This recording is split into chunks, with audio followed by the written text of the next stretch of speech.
Bilaspur train दुर्घटना मृत्यु संख्या 10 को वृद्धि। हाँ आज्ञा, छत्तीसगढ़ बिलासपुर ट्रेन दुर्घटना रे मृत्यु संख्या 10 को वृद्धि पाई। अनेक यात्री एथिरे आहत होइथिबारु मृतकों संख्या आहुरी बढ़ी पारे बोली आशंका करा जाउछि। तेबे मंगलवार अपराह्न प्राय 4टार यह दुर्घटना घटी।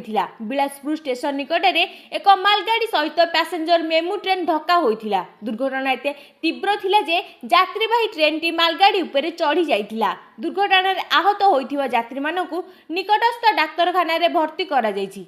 आरपीएफ और अन्य उद्धारकारी दल घटनास्थल में पहुंची उद्धार कार्य जारी रखिछंती। ट्रैक रे मालगाड़ी अटकी रहिथिया बेले यात्रीवाही ट्रेन टी ताकु धक्का देथिला बोली सूचना मिलिछि। तेबे दुर्घटना पर बिलासपुर और कटनी लाइन में ट्रेन चलाचल बाधाप्राप्त होइछि।